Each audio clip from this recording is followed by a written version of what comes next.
BlogTalkRadio.com presents David Waldman. Kagro in the Morning Show. Now, here's David Waldman.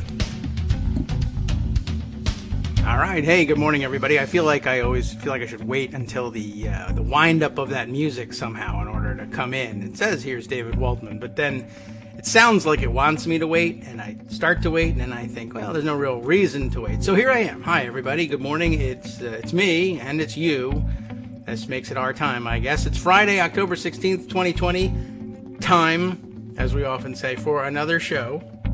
And it appears to be true. Nothing I can do. Can't fight the clock on this one. I can reset it, of course, but it won't change the fact that it's Friday morning. A tough one. Fridays, I don't know. So Fridays begin to take on a little bit of extra meaning these days. The weekend reprieves that we used to get from Trump's golfing are gone, and he's out on the road and campaigning. But I guess, I don't know, we finally become used to the no weekend cycle with this guy. And of course, it marks the end of another week, which means we're that much closer to Election Day. Quote unquote Election Day, as many of you have already voted anyhow. But that day we call Election Day, even if we don't recognize it as Election Day anymore. It's also, we don't recognize a lot of things that are on the calendar. It's National Bosses Day, for instance, for today. That sounds like the sort of thing that, I don't know where they came up with that one. You know, where were the parents of the bosses to say every day is Bosses Day? And you don't get a Boss's Day, and that's why there's no Children's Day, there's no Boss's Day, but I guess they successfully lobbied for a day, and I don't really know how that happened, but Dianne Feinstein probably agreed to it at some point, that was it, and now we have it, and we're stuck with it. It's on the calendar, and you can't have it all over the greater NAFTA free trade area on calendars and not recognize it now. So I guess we're stuck with it. But it is Friday, the end of the week. Ian Reifowitz will join us in a bit, and we'll have plenty to talk about. As a matter of fact, one of the new pieces that he's got up, probably a little preview of something yet to come, and you never know with this. We'll definitely be talking about that, of course, but at some point, any point really, during the course of the show, any sort of weird breaking news might happen. Trump could announce almost anything at this point, and we'll, we'll stand by for notification via Twitter, our breaking news network, in case anything really super crazy happens. Last night was the dual town hall things. I don't even know what you would call it. They're not really meetings per se. I mean, I don't know why they call them town hall format, really, honestly, except, people get to ask questions, etc., but okay, I don't know. There's nothing town hall-ish about it. There's no voting taking place or anything like that, or no real debate, but there should be debate between the people who ask the questions and the presidential candidates. I mean, you ask a question, they answer, but you should be able to debate their answer with them. Wouldn't have done any good, of course, with Donald Trump, although it might have revealed, his inability to not yell at his questioners. That's possible. I did get to see a little bit of the Joe Biden one. I didn't have control of the television last night, so I couldn't avoid it.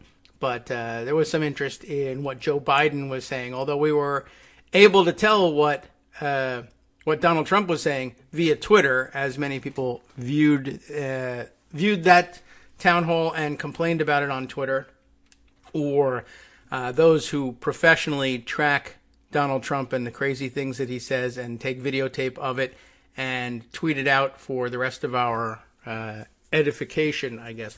We're on the job, and they took care of business, and so I learned about some of the very, very dumbest and very, very craziest things that he said last night, including, let's see, there was a moment apparently in which he announced for all to hear that 85% of people who wear masks catch COVID. That was super helpful, I'm sure. And I don't know what Savannah Guthrie apparently pushed back to some extent on a bunch of these things, but didn't do what really needed to be done, I think. And I think I saw Jay Rosen speaking about it at some point, whether it was last night or earlier this morning, just saying, once again, that stupid thing is now out there and in circulation, having been said on national television by the President of the United States, and do what you can to debunk it and mention that it's just plain old not true. But it's out there, and people who are inclined to believe the idiot president will have, by this point, believed the idiot president to be running around saying that there's a scientific study that says that 85% of people who wear masks get COVID, and therefore no more masks for us. I mean, they were never wearing them in the first place. It's not changing their behavior, but it's making them more ridiculously stupid and arrogant about trying to justify it when people who know what they're talking about say, why don't you put your mask on? So that's kind of a big drawback. Apparently, I don't know whether I missed more about this or some other weird trend, but everybody seems to be talking about Mr. Rogers this morning. And it in ways and at a volume that makes me think maybe there's something more to it than what I saw yesterday, which was that Mercedes Schlapp, I guess, was commenting on watching the Biden town hall that it was like watching Mr. Rogers, which is what I think she meant it as an insult, that it was some boring pablum of some kind, and that the exciting viewing was, of course, over on Donald Trump's town hall, and that it was just a bunch of stupid, cloying pleasantries or something. I don't know whether that's what she meant or what. And she found out pretty quickly that the rest of the country, views Mr. Rogers as a beloved figure, and it's not only no insult, but it's something people should aspire to be that, pleasant and to watch, and that inspiring, I guess, to watch. And it was a very interesting and weird thing. As we were flipping around the channels on the TV last night, there was a little bit of the Tom Hanks movie in which he plays Mr. Rogers, and my wife was saying, well, we really miss having somebody like Mr. Rogers to help kids deal with craziness like they have going on now. And it's too bad that we don't have anybody. There's never been anybody like him, but we don't have anybody like him to explain the craziness or get kids through it. And I mentioned that Mercedes Schlapp had made these comments, and that it wouldn't work whether he was here or not. I mean, there's literally that. I guess that's the biggest cultural break I've heard of so far, really, honestly, that MAGA types and Trumpster types are living in such an alternate reality that they really view Mr. Rogers as a weak and pathetic figure that only idiots would appreciate. And, I don't know. There seems to be some backlash from that, given the volume of discussion about Mr. Rogers this morning. It's a very strange and weird thing. I don't know. Trump said a number of other ridiculous things, some of which stuck with me, some of which didn't. Why don't I give Ian Reifowitz a call and see what stuck with him? I don't know whether he actually watched the Trump town hall or what, but I'm sure that like me, he is aware, we're painfully aware of some of the things that were said and has some reaction to it. And hey, if not, we'll move on to some analysis that really matters, like what he's written so far this week and has on tap for you later this week and next. So let's try our ringy-dingy machine here as I call Skype and see what works, and we'll connect and get started. I predict that this will happen soon. At least I think so. All right. Oh, no. Well, look at that.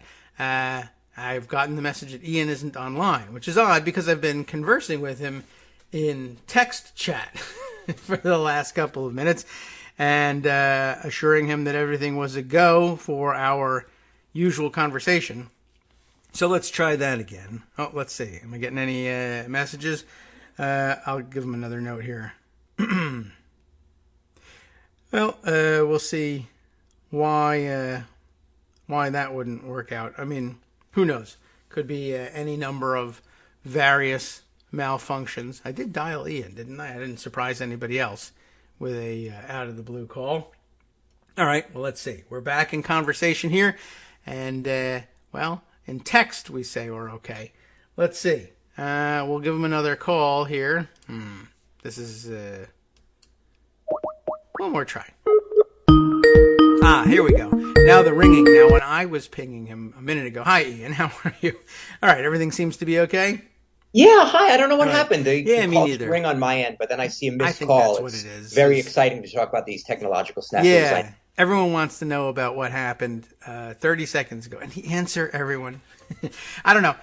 The ringing on my end didn't sound quite right either, but I thought, you never know what's exactly going on. It didn't have the very pleasant music that usually accompanies the pinging noises. So, yeah, something was clearly not right. And, all right, well, here you are.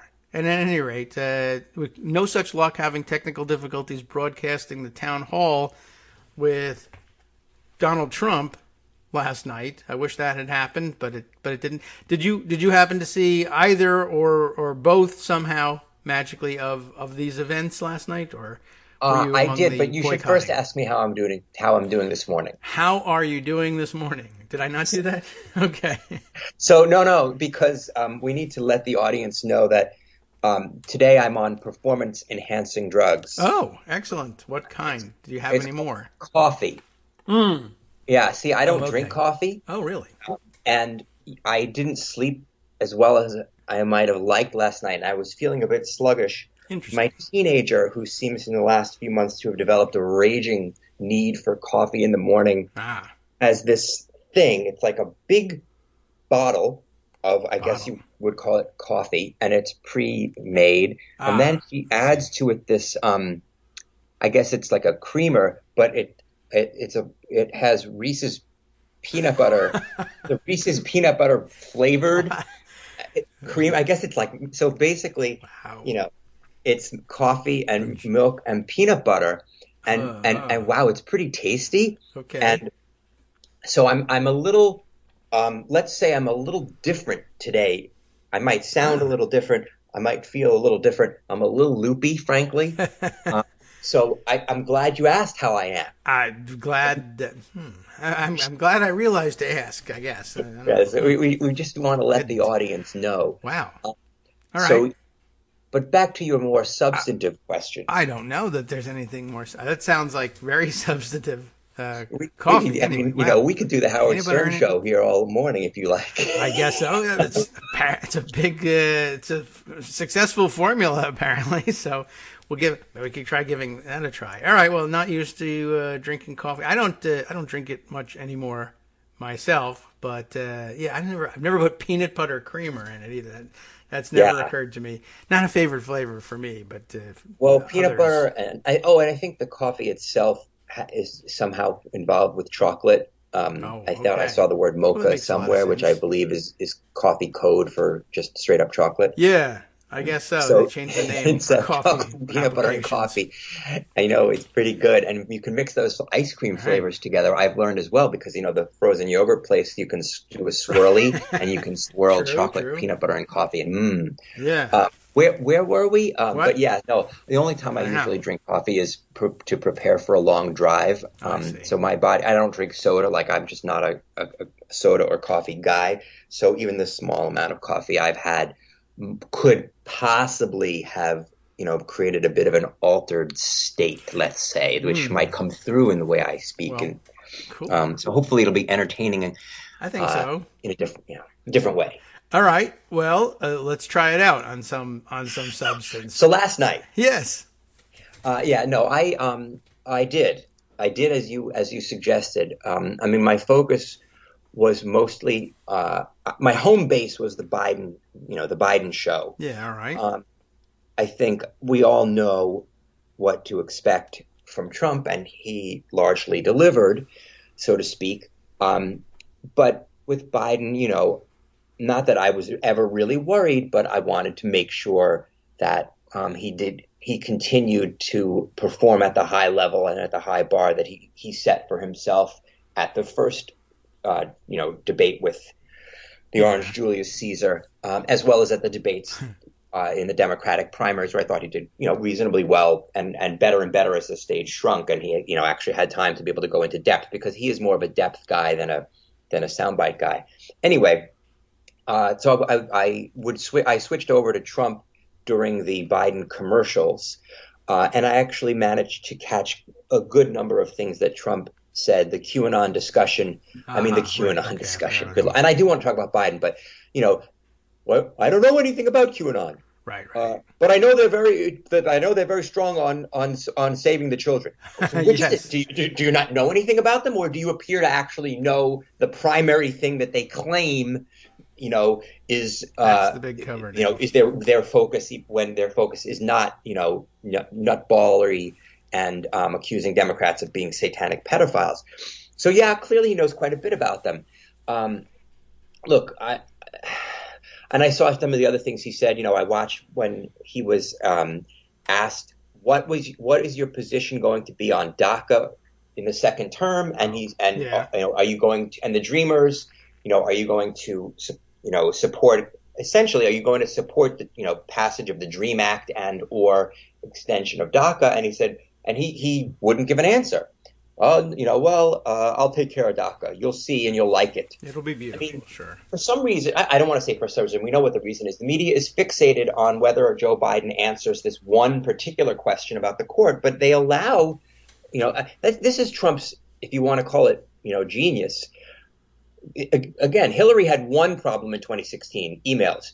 Trump had an infinite number of problems, so no single one of them could penetrate, as something to be focused on by the media. So here, Biden is reasonably, I think to some degree, not taking a particular stand on this one question. Trump just ignores any question that he doesn't like. Yeah. So, and he's just held to a lower standard, for example, than Biden. So no answer on DACA. And then, Savannah Guthrie even gave him essentially a free pass for a final statement, a closing statement, which, you can say whether that's appropriate or not. Mm-hmm. What would you do to convince undecided vote? What would you say to undecided voters? He said, I'm doing great.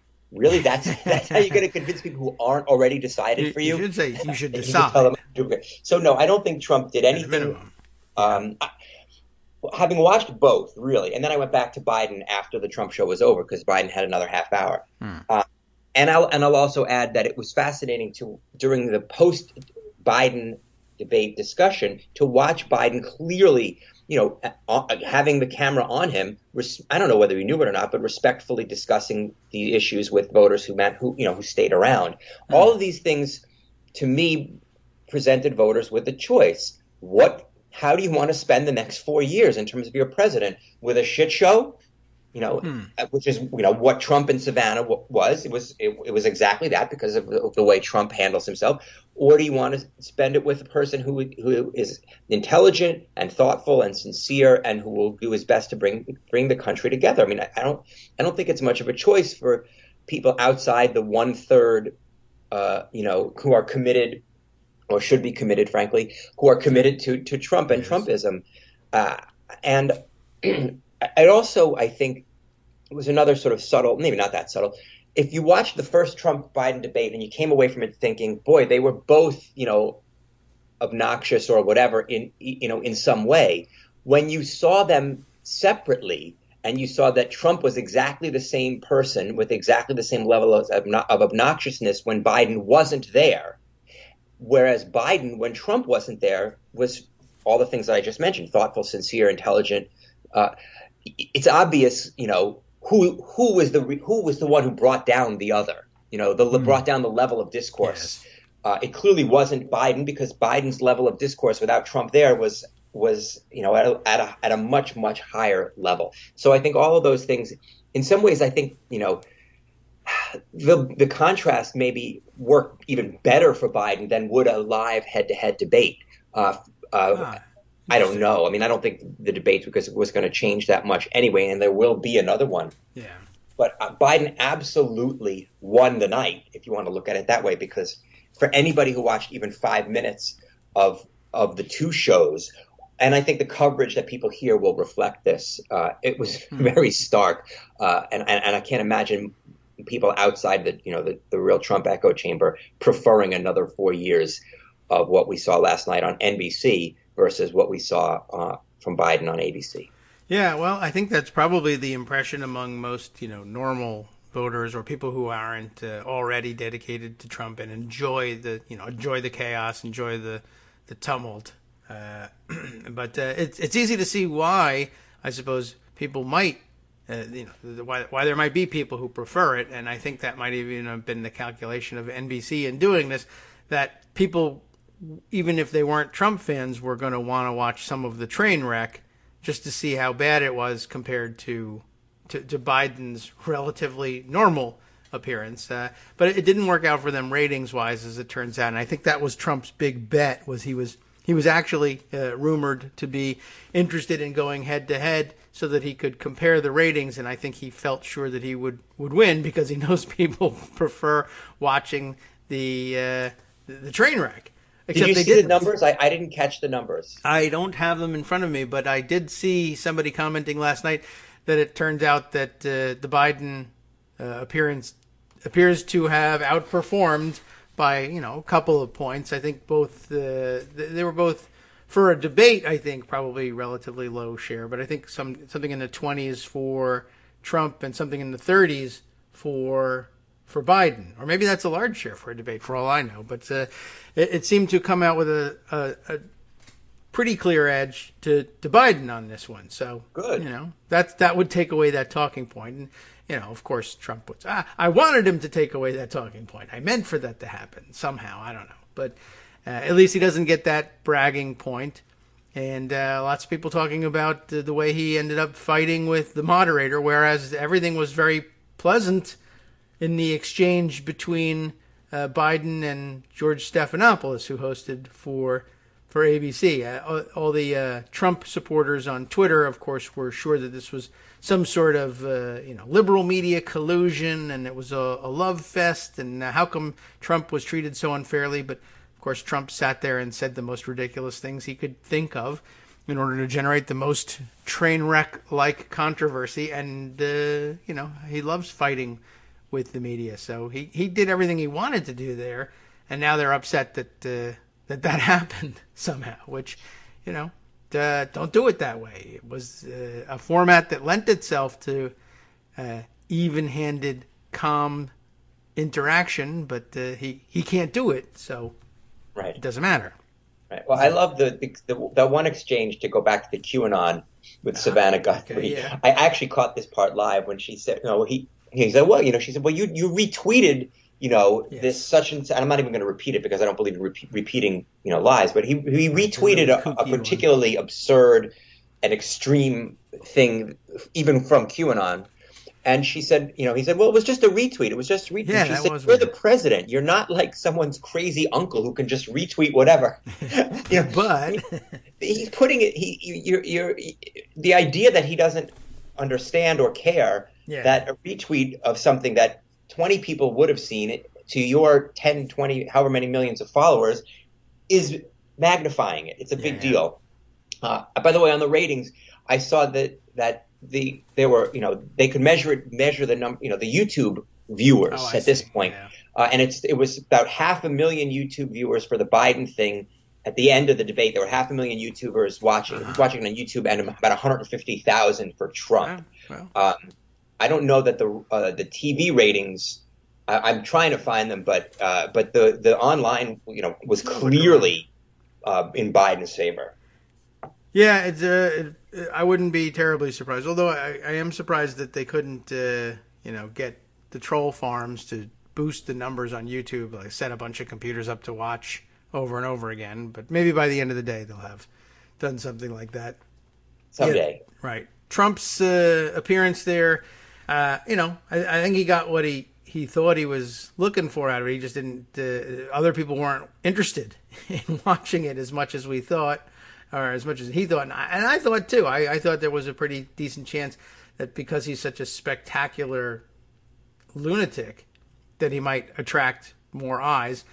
The QAnon thing was particularly disturbing. I enjoyed the fact that there was pushback of sorts, although, I probably would have wished for something slightly different. He is somebody's crazy uncle, of course. and she wrote a book, actually, his niece, about what a crazy uncle he really is. I don't know. I don't know if that bothered him or not to be compared like that. I was sort of hoping, I guess, for an answer of, a response like, it doesn't, I know what the answer to this is too, but it doesn't embarrass you to be associated with retweeting something so obviously stupid. I really wish that, she would have exercised her freedom to say the theory that you retweeted comes from a place which is it's just a very dumb quarter of our society, and that was one of the stupidest things they've ever said. And it doesn't disturb you in the least to associate the office of the presidency with something so clearly idiotic that everyone wonders, has the old man finally lost it? That doesn't bug you? No, I just putting it out there for people to do. He had his answer, but I don't see why she couldn't have said, yeah, but all normal people know that's crazy. And when they see the president retweet it, they say, we might need to, relieve him of duty and put him in the hospital. When somebody retweets something crazy, it's not unreasonable to ask whether that person is themselves crazy. Yes, right. Well, even though he's not retweeting it and saying, boy, look what these idiots are. Look, we know how retweeting works. Yes, he can pretend he doesn't. When you retweet it, it's because you want your followers to see it. We're not going to give a Twitter lesson here. Even Trump understands what he's doing. There's no question. In that sense, yes, I would say so. I don't know. And of course, the idea of, I'll put it out there for people. People can decide for themselves. And of course, they could have decided for themselves even without your retweeting it. But all right. Well, there was no justification for it, and and of course the mask disinformation. Again, I did see Jay Rosen saying again that's where Savannah Guthrie could have said, "We won't allow you to use our air to do that, sir. That's just not true, and everyone should know it. Please don't take any advice based on this. It was a complete falsehood." That would have been nice and refreshing. We'll be right back. Hi, it's me, David Waldman, your host for Kagro in the Morning, and I've learned that I either need to update these announcements more often or stop saying that the announcements are brand new. What's not new is that this message, too, is a call for your support in keeping the Kagro in the Morning show on the air. My thanks go out to all of you who do support the show through your donations. The stats say that Kagro in the Morning fans download our program about 2,000 times each weekday, but our donors make up only about 8% of our daily listeners. Patreon.com, Patreon.com, makes it simple to make easy, secure, recurring monthly contributions to support our show. Patreon.com/KagroX gets you straight to our donation page. If we're helping keep you sane during the Trump era, consider what that's worth. $1 a day? 50 cents? One thin dime? We do about 20 shows a month, so pick a number, do the math, and head to Patreon.com/KagroX to let us know. Thanks again, everyone, for all your support. All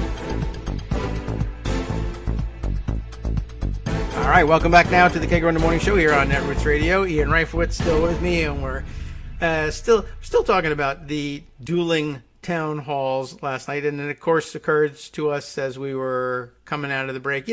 After saying what a trash fire the Trump appearance was, and how we mostly didn't watch it. I didn't watch it live, but I knew I was going to see some of it on Twitter. There's no avoiding it. But then we, of course, did exactly what Trump wanted and sat here and talked about him. Well, not exactly what he wanted. He probably wanted us to actually value that appearance and vote for him. So we're not doing that. We disparaged the appearance and won't be voting for him.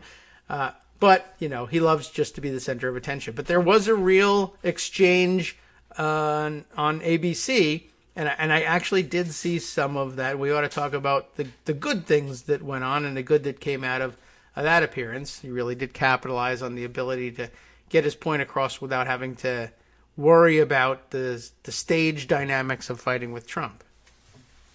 So right. You noticed a few things we discussed during the break. What jumped out at you? Well, I had to dodge the chicken pellets that were coming at me from the TV screen when I was watching Joe Biden.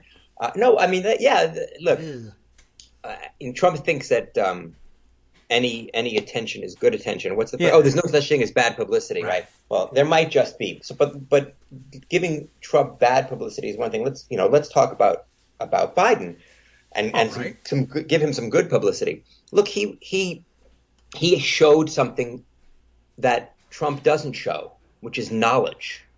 Yes.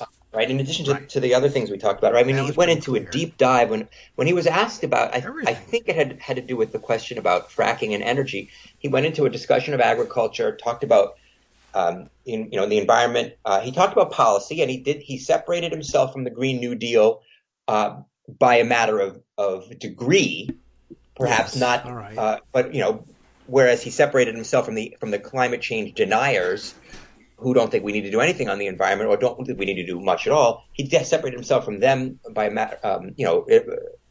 by matter of kind rather than just Yes. by degree. So he set himself up in the right place, I thought, for going forward. And he went into some detail. He talked about methane. He talked about these chicken pellets, which I assume has something to do with the waste products produced by chickens. Yes, But so. he did it in a way I think that anybody who is in those fields says, all right, this is a guy who's done his homework. And the other guy doesn't. Right. There's no chance Right? to talk It about was that. impressive. And he's clearly, again, he's clearly not the caricature portrayed by the Trump propaganda of somebody who can't think his way out of bed in the morning. Yeah. I mean, this is the Joe Biden I saw last night is the Joe Biden we have seen throughout the primary process and in the first debate, a knowledgeable guy who has studied the issues, who understands policy, Yeah. and it's somebody who I feel like we can trust, and voters will see to be somebody that they can trust to do a good job as president. All elections, or I should say, successful elections, are about contrast. It doesn't have to be necessarily the newest thing, because Joe Biden is not the newest thing, but True. a successful election says, do you want X or do you want, essentially the opposite of X, right? Barack Obama was a contrast not only to John McCain, but to republicanism and conservatism in general, ideologically. Biden has talked successfully, I think, about his policy positions, but the primary way in which he is opposite from Trump, the anti-Trump, is his civility, is his thoughtfulness. Yes, true. Yeah, that's not enough on its own to run for president. It's not just, well, there's Trump and then there's a nice guy. You have to have the positions that people want, the approach to economics, the approach to foreign policy, the approach to other issues, environment, racial justice. But at the gut level, when you see Biden, you're getting somebody, even if Biden, raises his voice because Trump pushes him beyond in a head-to-head debate. With Biden, you're getting somebody who is fundamentally opposed to Trump in terms of his style as a politician. He's somebody who is, and you got this watching last night, is going to be a sane president, a competent president, a thoughtful president, a president who is going to reach out to people with whom he doesn't always agree, rather than divide the country and say, well, I'm not going to help the blue parts of America. Yes, that's happening again this morning. I'm not going to attack a governor who was threatened with a kidnapping plot. I mean, I'm not going to attempt to give oxygen to the most extreme right-wing violent elements in our country because I think it'll help me politically, or even if I don't, or even just because I don't have the impulse control not to. That Biden is the opposite of all of those things, and we saw that more last night. But there was also substance there. There was also substance there on policy. So there's a stylistic difference to Trump, but there's also a knowledge level difference, and then there's just different policies. Not that Trump talked about his policies at all, there's just doesn't know what they are in substance. Yeah, what I managed to see. I mean, obviously, I guess I got the lowlights captured in video and tweeted around. So I suppose it's possible that there may have been an exchange in the Trump debate in which he discussed substantive policy, but I've never seen him do it in any other settings, unless it was prepared for him. And then he reads it in his "I'm bored" with this voice, which is really amazing when he does that, signaling to the audience, I guess. I mean, it works for his audience. Yeah, here's the egghead stuff that you have to do while you're president, in between riding around on Air Force One and golfing and eating ice cream. There's all this boring stuff, but I'll take care of it for you. Don't worry. And I guess people like that. But yeah, the discussion in the Biden town hall was just entirely different in kind, and I was also found it was interesting that he hung around afterwards to talk to people. You mentioned that you saw that? Did you see who he was speaking to? Did you recognize the questioners that he spent time with? No, my assumption, but the first person, and maybe the only person whose face you could really see, I was pretty sure, because I remember thinking at them, oh, that's somebody who didn't get to ask her question. Oh, well, that's interesting. I'm not 100% sure about that, but I'm pretty sure that's basic. It looked like he was hanging around to discuss questions with people who didn't get to ask. Although there was a young man, younger than me at least, who asked a question about racial justice, and they were talking. And at the end of the question, Biden said at the end of the segment, because Stephanopoulos wanted to move on, Biden said, "Hang around and I'll talk to you more afterwards." And I want to say the guy's name was Cedric, although I could be thinking of Cedric Diggory, frankly, from watching Harry Potter. Okay. He said, "Okay, I will," and so they didn't. I don't remember. They didn't. The camera didn't only most of the time was only showing Biden, although other than this one woman at the beginning. There weren't that many people in the audience to begin with, so it almost looked like he was talking to.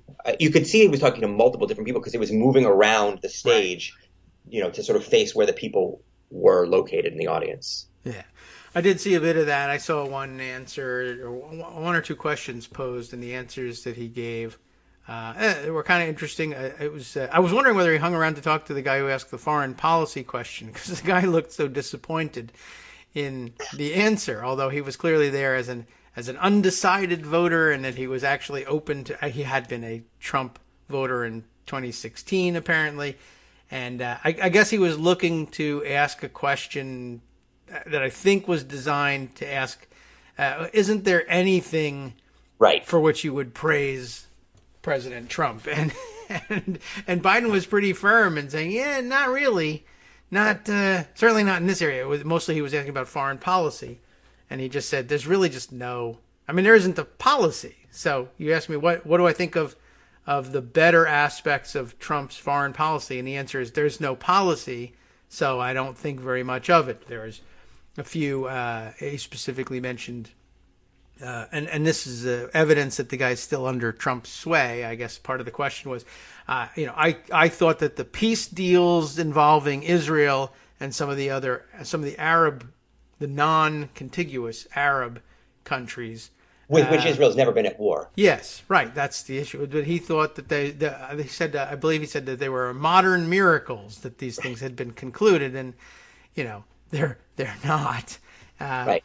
But yeah, Biden was able to say, well, it's nice that they signed these things. They don't, that's some kind of progress. It's just not progress away from war. I think the guy even prefaced his question by saying, peace is breaking out all over, that we're in this new era of peaceful relations and all wars are coming to an end. And, I don't know that there was any agreement to be found between the two of them, but that guy looked very sour during the response to his question. I wondered whether he tried to smooth things over with them or just got on to others. Even there, Biden, he answered the question. He gave a substantive answer. Yes, and that's a huge difference. He didn't pivot to talking about, somebody's emails. Right. And the idea that what's going on between Serbia and Kosovo, which is arguably very back and forth and not especially great, has anything to do with Trump. That Trump could even find Serbia or Kosovo on a map is almost laughable. But, no, Trump didn't have anything to do with that. And Biden was right to point out the things that have happened in terms of foreign policy that have been negative during the Trump administration, and on which Trump has had a real impact, such as Iran, such as his relationship with dictators. You're not going to get that from Joe Biden. You're not going to get that from a Biden presidency. Look, we know what we're going to get from these two guys. Last night, I think, only confirmed that, and in a way that helps Biden. I would say so. Yeah, I was very interested to see that. That's the basic difference between the two of them that was exhibited. If you flip back and forth, was From what I got from people reacting on Twitter to what Trump was doing, Biden was answering questions and Trump was doing, his regular thing. I'm going to pivot to some other piece of complaint or stump speech, or very often the same thing, no matter what gets asked. And if you're asked something directly, avoid it anyway, right? What about QAnon? I don't know who they are. Did you get tested? Did you follow the rules of the first debate and get tested for COVID that day? And I might have, I might not have. Maybe I did, maybe I didn't. I don't know. Who cares? The point is something completely different. And just ducking every single thing that was put to him is maybe yes, maybe no. So ordinarily you would not get the job with an interview like this. But he's already got it, and nothing we can do about that part of it, I guess. But all right. Well, it was an interesting contrast, to be sure. One of the topics that did come up, as we mentioned early on, was that he somewhere along the line blurted out that 85% of mask wearers get COVID, which didn't have quite enough pushback as far as I'm concerned. I'm sure Savannah Guthrie thought she did it pretty definitively. Said, I saw the study you're talking about. That's not what it said. But, it really, honestly, at that point, of course, I think what we all wished was she would say, that's it, forget it, pull the plug, you're out of here. That's crazy. But it reminds me, the piece that you have most recently published over at Daily Kos has to do with, at least tangentially anyway, with masks and mask wearing and the shaming of mask wearers, which has become a sport among Trump supporters. And I wondered if you wanted to sort of integrate that piece into the discussion in any way, or well, sure, or not. Yeah, look, this, Tommy Lahren, who is, I guess Laura Ingraham version 2.0, another bottle blonde, right-wing media person. Is it Tommy? I don't even. I've never heard her name. It could be Tommy. I really don't know. I'm pretty sure it's. I've had a little bit of experience on right-wing TV, and I vaguely remember the host. Maybe that I had entirely been right. I have no idea. Tommy, because I think she got her start also on OAN, and I had done some head-to-heads on OAN. Anyway, is that where she came from? She, tweeted out after Biden put out a very effective ad on a very effective YouTube ad showing Trump, ignoring masks and Biden putting a mask on and talking about masks saving lives. Tommy came out with why don't you just grab a purse with that mask, Joe, or something like that. Right.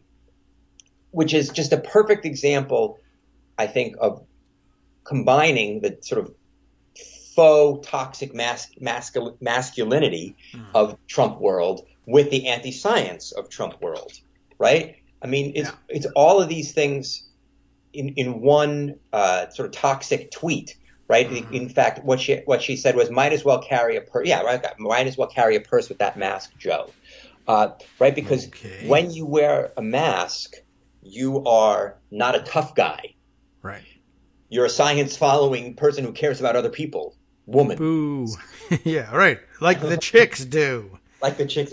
First of all, the idea that doing those things is bad is wrong. The idea that doing those things is womanly is wrong, because it also suggests that being womanly is bad. I mean, look, I think it's obvious to anybody who's not, again, the 1/3 of the people marching in lockstep or goose step or however you want to say it in Trump world, that this is just, on its face, ridiculous and hateful and harmful. But my headline, and I guess if you want to call it an argument, was this is why Biden is crushing Trump among women voters. And he's not doing too badly among male voters as well. Because Trump world is basically saying that women are bad, I mean, that's what the Trump mindset is. If you're saying macho is good, then the opposite of macho is bad. And if wearing a mask makes you a woman or a wimp, and if you're going to equate those two things, then you're putting down women. And so that's what Trump does. It's what Tommy Lahren did. And I listed some polls at the beginning of the post. At the time I wrote it, at least the 5 most recent, according to CNN calculations, the 5 most recent live telephone polls averaged had Biden ahead of Trump among women voters by 25 points. That's double the margin Hillary Clinton had and that Barack Obama had in his 2 runs. All of those 3 were around 11 or 12 or 13%, where, running around 12% ahead of women, 12% among women, and Biden's doubling that. I mean, so, which is interesting in and of itself. It goes to show you that women voters don't just vote for the woman candidate. They gave Hillary a similar margin than they gave Obama, and they're giving Biden, who is by all accounts not a woman, twice the margin. Most likely. Right? I mean, they're looking because women voters, and I don't know why anybody would think this is not the case, judge people candidates on the basis of what they say and what they do. That's crazy. I know, crazy. It's crazy. Like Crazy Nancy. Why don't they like more science? Yeah. Right. I hadn't really thought about it. Nancy's crazy like a fox. But anyway, go on. Sorry. I was going to say, I hadn't thought about exactly the flip side of what Laren's comment was, that it was that it was disparaging to women. It was just, I just regarded it as this flip comment of, that's the sort of thing that, and it comes from the same place, this understanding of what masculinity is or is supposed to be. And it didn't surprise me at all that somebody whose whole career depends on cleaving to the conservative ideal, even if it doesn't make any sense, would just parrot that sort of line. But yeah, if you spend any time thinking about it at all, and it wouldn't surprise anybody that women probably spend some significant portion of the time thinking about how they're widely disparaged even by other women, in conservative women who are, I guess, programmed by conservative men to disparage feminism in general and anything that has anything to do with it.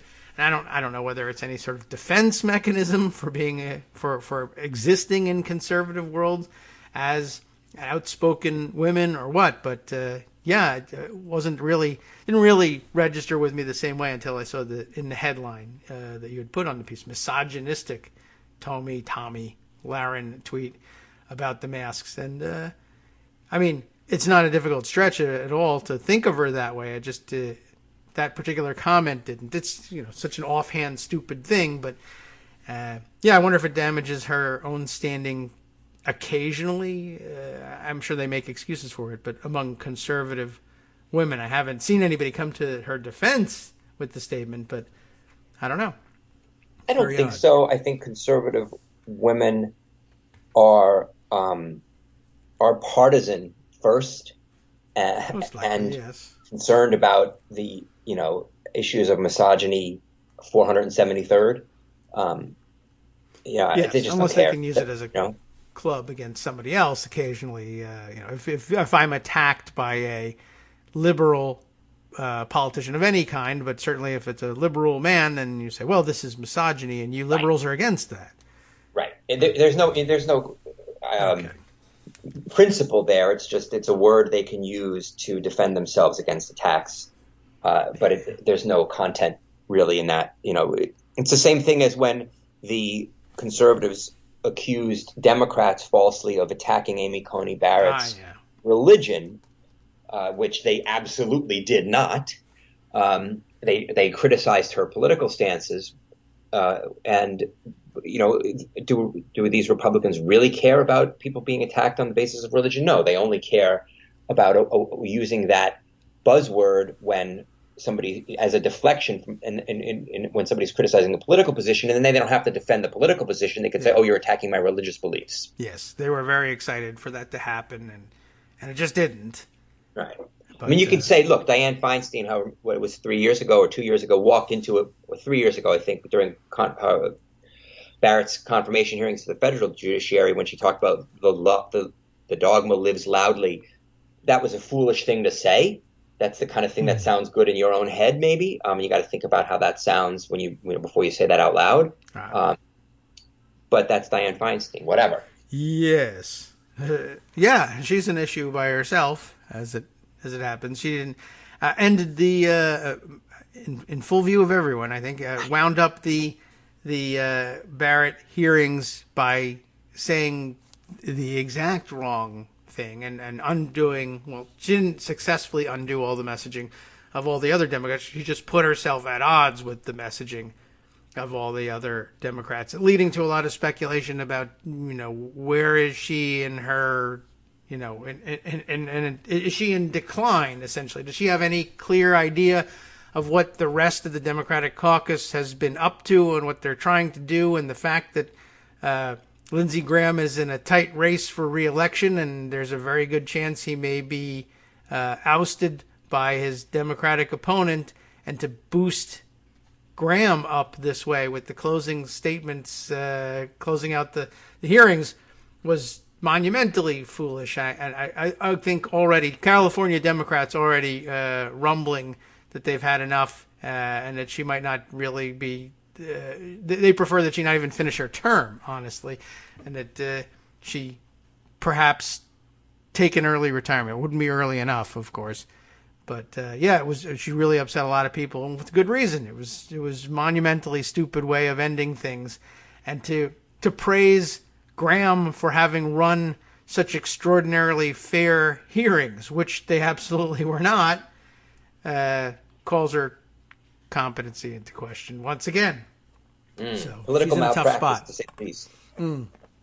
Yeah, so she's in a tough spot, and that heaped upon the recent slip-ups, although I'm sure she thinks that she was expressing a real, genuinely held position about filibuster reform, about her plans if she were handed the gavel of the Judiciary Committee to reinstate the blue slip rule, which would be our second crack at making the same mistake in a row with, let's say, some senators who have some very outdated, old-timey views of the Senate that once was when they began serving, and hasn't existed for decades now.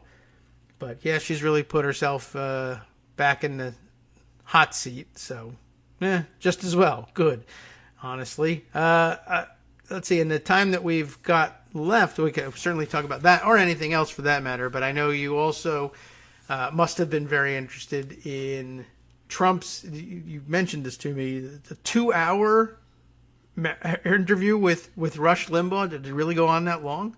Yeah, they had a nice little gab fest. And isn't he what busy? I'm working on now, it's in the early stages. Yeah. Sometimes on Fridays I have a post in the latter stages. This one is still in the early stages, so you won't see it for a few days. It'll be into next week. Material, I guess. But it looks specifically, because there was certainly so much from the gab fest that one could talk about, but beyond the sort of inanities and grievances, Trump and Limbaugh touted his economic record, really, pre-COVID at least, and they lied about it. No. And actually, Trump returned to a couple of the specific lies last night as well, so I'll mention that. But he talked about economic growth, and he talked about the jobs, and did the same thing in the gab fest. And so one of the things that I decided would be useful would be to debunk those things. And I have some, obviously, as we've discussed, some experience looking at Limbaugh's rhetoric on the Obama presidency. Yeah. So I wanted to go back in with this, with all of this material, from one day's discussion. And I was able to, pull out some of the things that he said and not only debunk them, but I think there was, one example that I think is really interesting is where I was able to draw on comparisons of what I had seen Limbaugh saying during the Obama presidency. So it was really able to do a before and after comparison. There was I went a little bit beyond the Gab Fest. I brought in a couple of other things Limbaugh has said within, relatively recently. So in addition to sort of the generic comments during the Gab Fest about the jobs record and the economy, I looked back at something that Limbaugh had said not that long ago. He said, 330. This was in 2018. 313,000 new jobs. Was this monthly jobs report? Boy, this is great. What a great number. What a great number. What a great number. Okay. Meanwhile, so knowing what I had the research I had done for what Limbaugh said during the Obama presidency, I went back to something that he had said, where he said, "Oh, we need to be growing by 400,000 or 500,000 or 600,000. That's what's normal. That's what's standard." So during the Obama presidency, and I go into more depth in the post, obviously, 300,000 or 100,000 or 200, that's crap. You need 400 or 500 or 600,000. But for Trump, 300,000 is great. And in fact, even going back a little further, Limbaugh had said job growth under W. Bush was through the roof. Meanwhile, Bush had only broken 325,000 once and never even came close to 400,000. So the point is, as I wrote, in this draft, I'm saying the same numbers that signified strong growth when we have a Republican president will somehow be below par if the president was named Obama.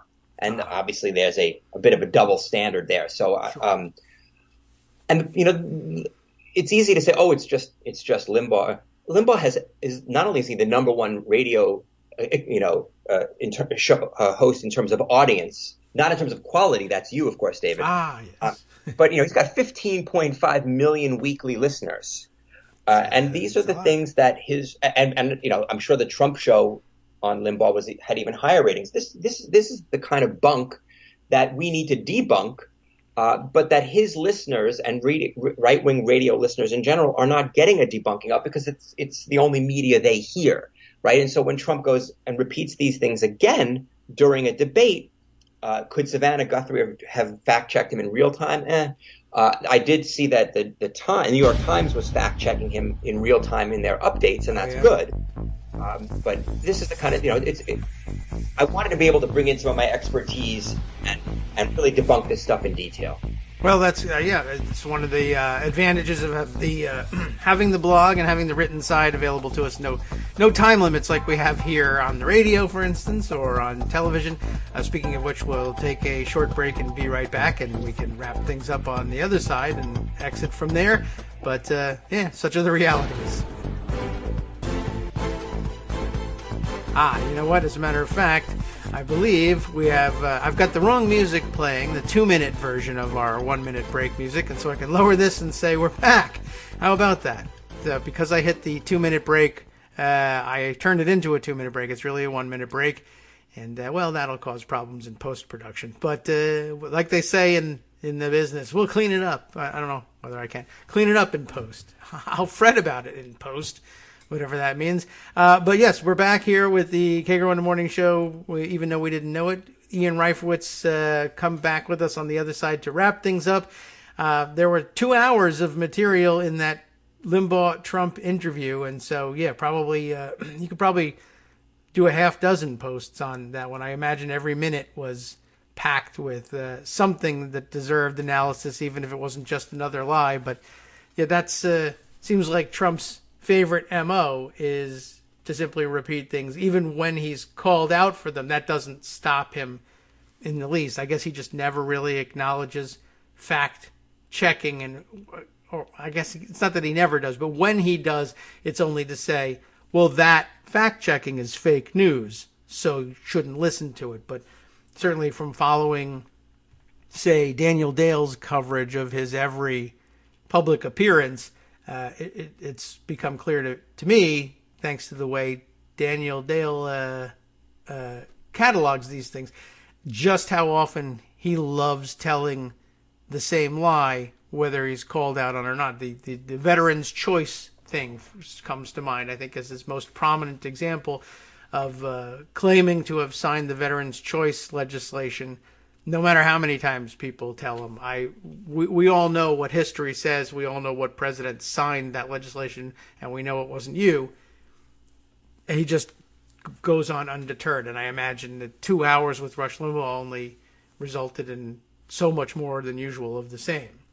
Right. I mean, the two that he repeated last night from the 2-hour gabfest where, we've created more jobs than this country has ever created, which is, of course, not true. The job numbers. Ivanka created them all, or whatever. Okay. Yeah. So, well, okay, par for the course anyway, but certainly familiar enough for you, having literally written the book about Rush Limbaugh's own rhetoric. And guess what? The title of the book actually includes that. You all know by now the tribalization of politics, how Rush Limbaugh's race-baiting rhetoric on the Obama presidency paved the way for Trump. I guess it was inevitable that a 2-hour gabfest between the guy who paved the way and the guy whose way was paved. I think I have that right. Yes. Right. Could only be a gold mine in terms of certainly for writing for you, but I don't know. It's just a heap of frustration for the rest of us. But I'm glad you're around to help us sort through it and come out with something substantive besides just that weird seething feeling that it's just not right that this should have gone on. Well, I do my best. Yes. I wish I didn't have to. Well, one day soon, perhaps it won't be necessary, at least to include Trump in it. But I guess that's a good exit question for us, as you now have to go on to the rest of your day, I'm sure. But a lot of people have been wondering about this. So supposing that the election goes forward as expected and the results are honored, does Donald Trump go back to a life of leisure, or can he just not leave this behind? Does he try to spend the rest of his life sabotaging everybody else? Does he entertain thoughts of returning to the presidency at age 800 or paving the way for one of his children to do it? Are we ever going to be rid of him? Wow. My guess is that he will do whatever he thinks will make him the most money. Yes, I suppose that's natural. In 2016, remember there was that little hint of Trump TV. Yeah. Maybe he tries that route. As to where he ends up, I think it's reasonably likely that he ends up in prison, but that wouldn't be his chosen path. I don't see him being interested enough in the fate or interests of his children to focus on preparing the way for them in politics, because I don't think he would care about where they're headed or see politics or care enough about politics, to actually be committed to whatever his administration, is doing in the moment. He's not a thinker. He's not laying the groundwork for conservatism down the road. He couldn't care less. Yeah, I guess that would be true. So, my guess is that when he says, if I lose, you'll never see me again, in terms of being, on the campaign trail or whatever, that might be the one thing on which I would take his word. Yeah, I mean, he seems to love doing the rallies, but maybe he just loves them more than any of the other things being president entails. But on the whole, he'd rather just loaf and tweet. So, I mean, I don't blame him. I think maybe I would, too, now that I think about it. But I guess that's possible. I've been concerned about that and the idea that we just might never be rid of him. But no, I think you make a good point here, and one that I've overlooked is I guess it's natural for all of us to not think that another human would say, "Hey, I don't care about what my children do or what happens to them." But that really is pretty Donald Trumpian anyway to do. To the extent that his children are bragging points, he's interested in them. But otherwise, yeah, I mean, maybe it could be the case that he doesn't care. I don't understand. This doesn't make me more famous or rich that you've succeeded in any way. Unless you're going to give me your money, which you're probably not. If I've taught you anything, there's no chance of that. But yeah, well, okay. Now I have more to think about, and that's encouraging, really, honestly. And I guess Limbaugh doesn't go on forever either, for other reasons. But it might be, what a great future might be in the offing for us to be rid of these two at some point in the relatively near future. It's a nice thought. What will you do? To take their place, though, David. Let's not kid ourselves. That's true. Yeah. Trump didn't invent right-wing white nationalist populism.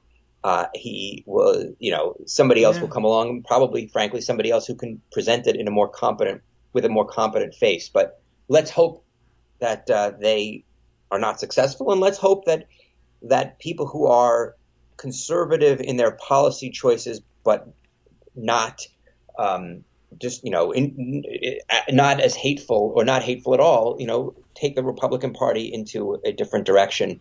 But let's not hold our breath either. We're going to have to keep working at this.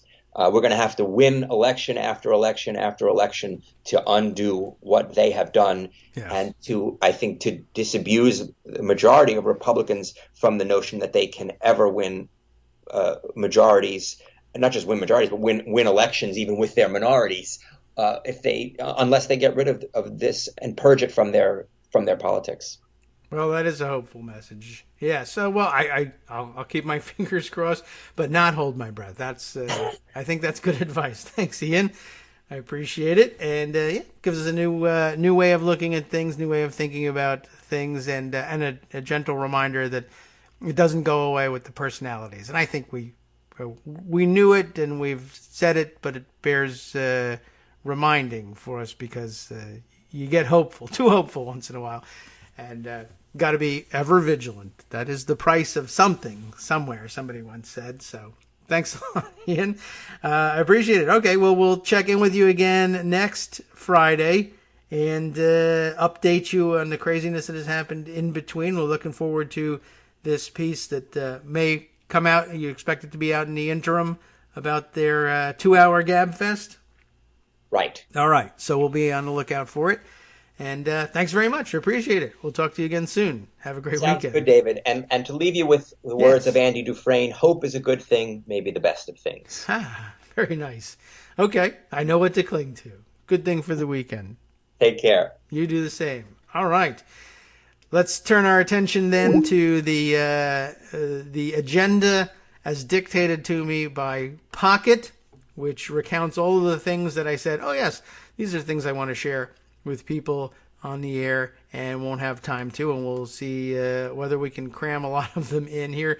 I put this one aside, just I guess one more comment to make about last night's appearances in the town halls. Josh Marshall had pointed something out that I guess, this I guess didn't happen on the air during Trump's appearance in the town hall, but I guess afterwards.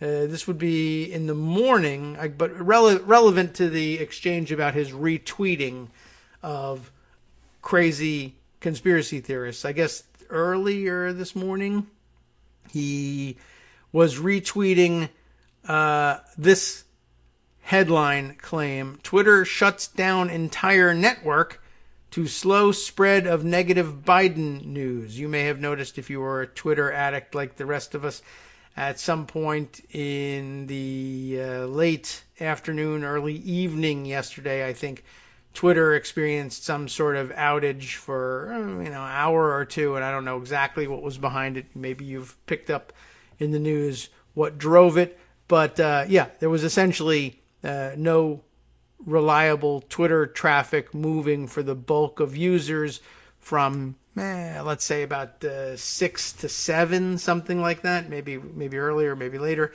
But so I guess somebody decided to spin out the twist on it that the day began with rumors that, and there was something to those rumors, that Twitter was blocking the sharing of the New York Post story pushing the fake line on the purported Hunter Biden laptop thing. I can't even call it an issue.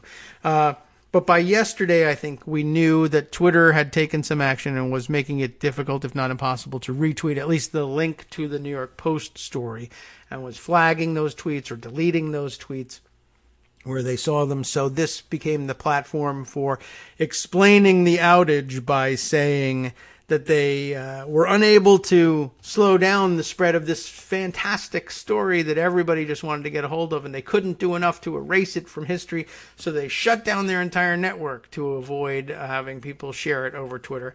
Of course, that does sound like a crazy conspiracy to the rest of us, but the extra twist that Josh Marshall is pointing out is that Trump, in retweeting it, not only perpetuates this kind of idiocy, but doesn't notice that the site that he was retweeting is a news parody site, not a a Breitbart right-wing fake news site, but a parody site. They were just kidding, you see. And apparently it's called the Babylon Bee, which brands itself this way in their little Twitter bio that appears. It's called Fake News You Can Trust. So I don't know. Maybe that resonates with Donald Trump, and he somehow believes it's real or never noticed that it was a parody site. That happens often enough. And it happens frequently with news parody sites, particularly right-wing news parody sites, because they're just not funny and they don't really very often get what makes news parody work.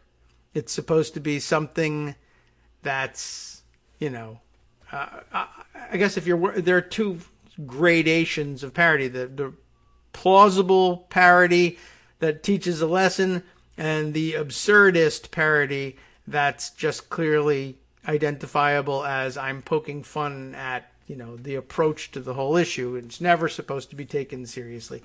But they don't do either one well. As Josh says here, Trump's pushing a story from a parody site, a generally humorless right-wing parody site, designed to be a version of The Onion, but still a parody site. And he apparently has no idea that that's not a real and true story. And that's the problem with, him in general, plus, of course, the way he approaches Twitter. So that was kind of weird. I guess we'll stack that up on top of his refusal to disavow QAnon and his insistence that he was just sharing information, even though it isn't actual information, on the weirdo QAnon theory about the SEALs and bin Laden. You got the deal from that one. All right, let's see. Other items worth sharing today. Big story yesterday, I thought worth spending some time on, from the Washington Post, if it will come up. We're having some technical difficulties with getting the computer to wake up and give it to me here again. Let's try one more time. There it is.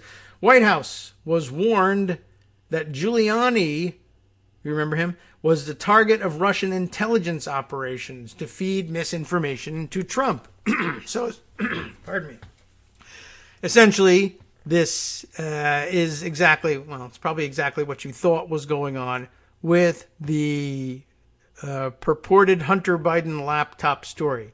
This was identified ahead of time. I don't know how precise they were in identifying the form that the story would take, but apparently at some point the White House was warned that Rudy Giuliani was being specifically targeted by Russian intelligence operatives for the purpose of planting with him a story that was too good to be true, and of course wasn't true, in addition to being too good to be true, and was designed to be shared with the president so that the president would share it and thereby embarrass himself by sharing obviously bogus information, or at least information that could be demonstrated later on to be bogus, but that he would fall for anyway because it inured to his political advantage. The warning comes to naught with this White House because, one, Trump has great disdain for the intelligence community to begin with and isn't likely to look with any favor on anything that they have to say to him. But if they're warning him not to snap up and run with the story that seems like it would be so much fun for him because it validates or appears to validate everything he believes about Joe Biden, that's not going to work. You're telling this president not to do the fun thing that you would really enjoy because your duties as president are such that it would be irresponsible for you to do so. That's not going to work with him. And indeed, it has not. So anyway, here's the story behind the story. Then Shane Harris, Ellen Nakashima, Greg Miller, and Josh Dawsey teaming up for this one. U.S. intelligence agencies warned the White House last year that President Trump's personal lawyer, Rudy Giuliani, was the target of an influence operation by Russian intelligence, according to 4 former officials familiar with the matter. The warnings were based on multiple sources, including intercepted communications, that showed Giuliani was interacting with people tied to Russian intelligence during his December 2019 trip to Ukraine, where he was gathering information that he thought would expose corrupt acts by former Vice President Joe Biden and his son Hunter. I guess all of this originally sought out in order to defend himself in the impeachment hearings, but also in anticipation of Biden's eventual nomination as a Democratic candidate for president. He was going to use it to discredit him in the general election campaign as well. Or I think what he hoped was that he would sow so much doubt, or at least convince Democrats that this sort of attack was inevitable and obviously was a juggernaut that would overwhelm the Biden campaign, and so we should turn instead to a different candidate and abandon him in the primaries. Well, that didn't pan out, of course, and probably it should not have bode. What's the past tense of bode? I don't know, but it should not have been the sort of thing that would bode well. How about that? We can build it that way for Trump. He should have seen it coming, but he was too invested in this thing, and it didn't matter to him. And of course, it was also a bit of a self-fulfilling prophecy. Once you got the ball rolling, that in his head he believed that others would believe this. He wasn't going to be able to, divert enough attention or energy to coming up with something else, since this was already sitting in front of him. So he was kind of stuck with it. Anyway, the intelligence that Giuliani was being targeted here raised concerns that Giuliani was being used to feed Russian misinformation to the president, the former officials said, speaking on condition of anonymity, of course, for all the usual reasons. The warnings to the White House, which have not previously been reported, led National Security Advisor Robert O'Brien, who he still trusts, to caution Trump in a private conversation that any information Giuliani brought back from Ukraine should be considered contaminated by Russia, one of the former officials said. Now, telling something like that to Donald Trump means nothing. Of course, one, he trusts Giuliani implicitly for some reason, and two, he doesn't view things that are tainted or that are contaminated by Russia as being contaminated. That's good information. We like to do what the Russians want us to do because we admire Russia so greatly. So that was never really likely to have any success with him. But their message was, do what you want to do, but your friend Rudy has been worked by Russian assets in Ukraine, this person said. Officials wanted, quote, to protect the president from coming out and saying something stupid. That also is not going to work, particularly since he was facing impeachment over his own efforts to strong-arm Ukraine's president into investigating the Bidens. But O'Brien emerged from the meeting uncertain whether he had gotten through to the president. Trump had shrugged his shoulders at O'Brien's warning, the former official said, and dismissed concerns about his lawyer's activities by saying, that's Rudy. Giuliani, imagine what he's saying here is, your lawyer is being manipulated by Russian intelligence assets. The information that he's going to bring back to you is disinformation, and it's designed to make you look stupid. And he says, that's Rudy for you. He loves to make me look stupid. And that's true. That's his best assessment of anything that I've seen him make. Giuliani visited the White House on December 13th, shortly after the House Judiciary voted to proceed with articles of impeachment, and he met with Trump at the president's resort in Florida 8 days later. Officials' warnings, multiple warnings, about Giuliani underscore the concern in the U.S. intelligence community that Russia not only is seeking to reprise the disinformation campaign that it waged in 2016, but also may now be aided, unwittingly or otherwise, by individuals close to the president. Those warnings have gained fresh urgency in recent days. The information that Giuliani sought in Ukraine is similar to that which is contained in the purported emails, I will say, and other correspondence published this week by the New York Post, which the paper said came from the laptop of Hunter Biden and were provided by Giuliani and Stephen Bannon, Trump's former top political advisor at the White House. The Washington Post was unable to verify the authenticity of the alleged communications, which concern Hunter Biden's business dealings in Ukraine and China. The former official said Giuliani was not a target of U.S. surveillance while in Ukraine, but why do we have his conversations on record? Because he was dealing with suspected Russian assets who were the targets of U.S. surveillance, which led to the capture of some of his communications. Giuliani was interested in acquiring information from his foreign contacts about Burisma. And actually, before I even go on, they'll be complaining about this, no doubt, and say it was a huge violation of my civil rights, me, Giuliani's civil rights, because they were monitoring my conversations. And, again, the plain fact is that the plain fact is that they claim that they weren't monitoring his communications. It's just that he was speaking to so many Russian spies that the vast majority of the conversations that he had in Ukraine came into their possession because they were listening quite properly to the Russian spies, which is really the same problem that Carter Page had, and they never stopped complaining about that. Okay. Look, before I go on, I can answer the question for those of you still sitting on the edge of your seat. Asparagus zucchini, clearer of mind this morning, giving me the past tense of bode. It bade. It did not. It didn't bode well, or it won't. It will not, or should not bode well. But we also know this because in the past it has not. It did not. It didn't. Is that right? So that still doesn't feel right. It didn't. It bade. That is a past. I think we have like 2 or 3 different modes of past tense here. Bade, yes, but didn't. Yeah, how would we say that, right? That it doesn't bode well. Neither in the past has it bade well, really. It's not, it's not baden. It's not, is it bidden? I don't know. That's interesting. It doesn't feel right. Perhaps it is bade. But that's why everybody gave up on the word and made it archaic.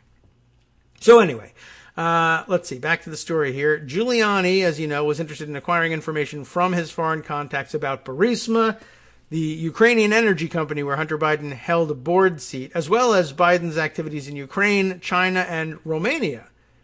2 former officials said. I didn't even know about Romania. Maybe it's not even true. Who knows? But anyway, Giuliani's eagerness was so pronounced. How pronounced was it? So pronounced that everybody in the intelligence community who knew about it was talking about how hard it was going to be to try to get him to stop. To try and take seriously instead the idea that he was being used as a conduit for misinformation, one former official said. And of course, with people who think they're the smartest people on earth, it's very difficult to get them to admit that they might have been taken advantage of. Earlier in 2019, U.S. intelligence also had warned in written materials sent to the White House that Giuliani, in his drive for information about the Bidens, was communicating with Russian assets. Several senior administration officials all had a common understanding that Giuliani was being targeted by the Russians, said this former official, who recounted O'Brien's intervention. The group included Attorney General William Barr, FBI Director Christopher Wray, and White House counsel Pat Cipollone. All of them failed to get this message across, I guess, to Trump in any effective way. Spokespersons for the FBI and the Justice Department declined to comment. A spokesperson for the Office of Director of National Intelligence referred inquiries to the White House, where they're not going to say anything. National Security Advisor O'Brien and White House counsel Cipollone met with the president frequently on a variety of matters. Ambassador O'Brien does not comment on sensitive intelligence topics or on the advice he provides President Trump, said NSC spokesman John, Ullyot, Ullyot. This in a written statement. The National Security Advisor can say that the president always treats such briefings with the utmost seriousness. The characterization of the meeting as described in this article is not accurate. I would take that to mean it is accurate. In a text message on Thursday, because that's the way he loves to communicate, Giuliani said he was never informed that Andrei Derkash, a pro-Russian lawmaker in Ukraine whom he met on December 5th in Kyiv, was a Russian intelligence asset. Giuliani said he only had secondary information, and I was not considering him a witness. But Giuliani met again with Derkash in New York 2 months later, hosting him on his podcast And he's promoted Durkash's unsubstantiated claims about the Bidens, including, or rather describing Durkash as very helpful, because of course he gave him exactly what he wanted to hear. In September, the U.S. Treasury Department sanctioned Durkash for allegedly running an influence campaign against Joe Biden, calling the Ukrainian an active Russian agent for over a decade who has maintained close connections with Russian intelligence services. It doesn't get that much clearer, no matter where you look for it. We'll be right back after this break with more. Hi everybody, it's me, David. Let's change things up from the old fundraising pitch for just a minute and talk instead about how you can be a part of our show. If you've got a smartphone or any other electronic recording device, why not sit down and record a segment for us? Read us an important article and give us your take. Read one of your own original essays, or even just give us your commentary on something you'd like to share that's important to you. Then send the file to me at kagrox@gmail.com and I'll try and work it into the show. Short segments, a few minutes in length, are easiest to fit in. And of course, I can't always guarantee that I'll be able to play everything, but if you've ever shouted at your radio or TV about something you wish was being covered, here's your chance to change that. Make the show your own. Send your submissions to me at kagrox@gmail.com.